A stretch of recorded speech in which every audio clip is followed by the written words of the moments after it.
Very good morning बच्चों। जो articles की बात हम कर रहे थे, आर्टिकल्स डिस्कस कर रहे थे। आर्टिकल्स में हमने डिस्कस किया था article a, an and the, जो कि इंग्लिश लैंग्वेज में 3 ही आर्टिकल्स हैं।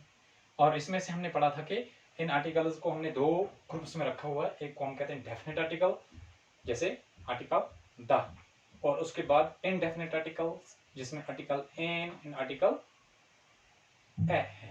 ए एंड एन और इनडेफिनेट आर्टिकल्स, और ये इनडेफिनेट आर्टिकल्स हम डिस्कस कर रहे हैं। कल हमने डिस्कस किया था आर्टिकल ए कि ये आर्टिकल हम इनडेफिनेट इसको क्यों कहेंगे, क्योंकि the noun it goes with is indefinite, is general, not particular और स्पेसिफिक। और ये जनरल चीजों को रिप्रेजेंट करता है, जनरल नाउन्स को रिप्रेजेंट करता है, इसलिए हम इसको इनडेफिनेट आर्टिकल कहते हैं। और इनडेफिनेट आर्टिकल का इस्तेमाल कहाँ पे होता है ये भी हमने डिस्कस किया।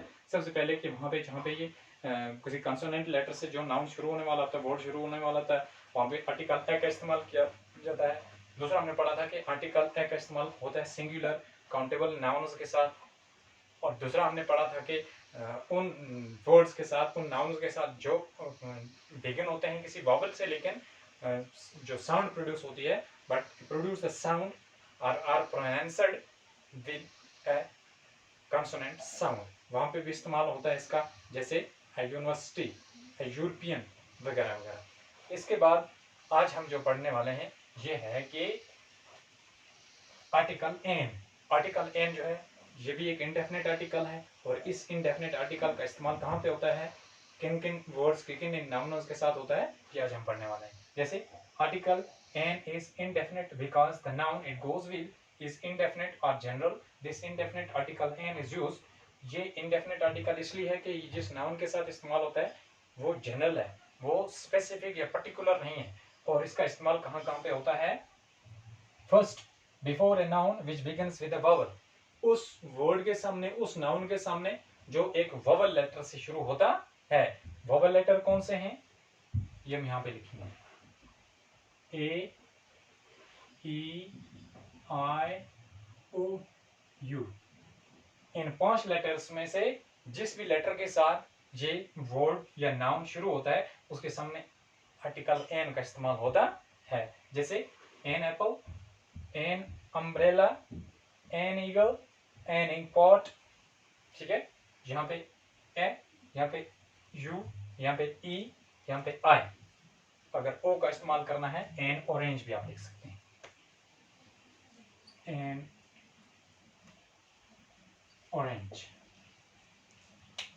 आगे 5 वोवेल लेटर्स यहाँ पे, जहाँ पे ये नाउन शुरू होते हैं वोवेल लेटर्स के साथ। उसके बाद before a word which begins with a vowel sound or silent h, उस वर्ड के सामने जो वोवेल साउंड से शुरू होता है या एच साइलेंट रहता है, क्योंकि एच से जो भी वर्ड शुरू होता है अक्सर ये है कि वहां पे दूसरा जो नेक्स्ट वर्ड है वो वोवेल है, तो प्रोनाउंसिएशन वहां पे वोवेल से होती है, एच यहाँ पे साइलेंट रहता है। जैसे एन आवर, ठीक है, an honest man, honourable court, etcetera. गो के जहां पे एच साइलेंट है लेकिन साउंड वोवेल की है, शुरू कंसोनेंट वर्ड से है, एच साइलेंट है और साउंड प्रोड्यूस हो रही है वोवेल से।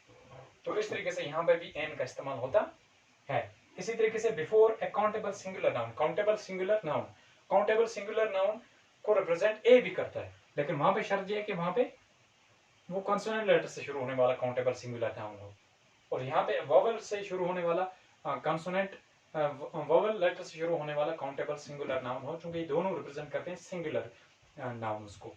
तो ये है कि an orange, an apple, an umbrella भी आप लिख सकते हैं, एन ऑरेंज भी लिख सकते हैं। तो ये सारे हैं वो नाउन्स जो सिंगुलर काउंटेबल नाउन्स हैं, लेकिन बिगिन होते हैं एक वोवेल लेटर से। उसके बाद before a word which begins with a consonant but sounds A vowel, जो शुरू होते हैं किसी कॉन्सोनेंट लेटर से लेकिन इनकी आवाज जो निकलती है, जो प्रोनाउंसिएशन इनकी होती है, वो साउंड जो होती है वो साउंड प्रोड्यूस होती है किसकी, एक वोवेल लेटर की। जैसे an M L A, NMA, और यहाँ पे जो M की जो प्रोनाउंसिएशन है वो होगी EN, M, ऐसे इन दो को मिला करके इसकी M की आवाज़ निकलती है, क्योंकि यहाँ पे E से इसकी प्रोनाउंसिएशन हुई, तो इसलिए हम यहाँ पे N का इस्तेमाल करते हैं। तो आप इसमें फ़र्क क्या हो गया? फ़र्क ये हुआ कि जो अक्सर जो वर्ड्स फॉर एग्जांपल यहाँ पे हमने डिस्कस किया कि वोवल से जो शुरू होने वाले हों वहाँ पे एन का इस्तेमाल होता है, लेकिन जो कॉन्सोनेंट से वर्ड शुरू होंगे वहाँ पे ए का इस्तेमाल होगा। जैसे यहाँ पे है एन एप्पल, इसी के लिए यहाँ पे बनाना होगा तो यहाँ पे ए बनाना। यहाँ पे एन अम्ब्रेला, अगर यहाँ पे होगा ए बुक, बुक होगा तो वहाँ पे आर्टिकल ए का इस्तेमाल होगा। इसी तरीके से यहाँ पे एन ईगल, ए क्रो, क्योंकि यहाँ पे अगर वोवल लेटर से शुरू होता है तो एन का इस्तेमाल, कॉन्सोनेंट लेटर से शुरू होता है तो वहाँ पे आर्टिकल का इस्तेमाल होता है। इसी तरीके से which begin with vowel sound और साइलेंट एच, जहाँ पे वोवल साउंड या साइलेंट एच का इस्तेमाल होता है वहाँ पे आर्टिकल एन का इस्तेमाल होता है, द का इस्तेमाल। ए आवर नहीं कहेंगे, एन आवर कहेंगे। ए ऑनेस्ट मैन नहीं कहेंगे, एन ऑनेस्ट मैन कहेंगे। ए ऑनरेबल कोर्ट नहीं कहेंगे, an honourable court. An honourable man. इसी तरीके से before accountable singular noun, countable singular noun but beginning with an a vowel letter, not a consonant, तो वहां पे एन का इस्तेमाल, जैसे an orange, an ice cream, an orange, an ice cream, an ink pot, an umbrella वगैरह वगैरह। इसी तरीके से before a word which begins with a consonant but producing the sound of a vowel, तो यहाँ पे आर्टिकल एन का इस्तेमाल होता है। अब इससे आगे आता है आर्टिकल द, जो एक डेफिनेट आर्टिकल है, जो उन नाउन्स को, उन थिंग्स को रिप्रेजेंट करता है जो पर्टिकुलर हों, जो स्पेसिफिक हों। तो ये हम अगले लेक्चर में पढ़ेंगे, डिस्कस करेंगे।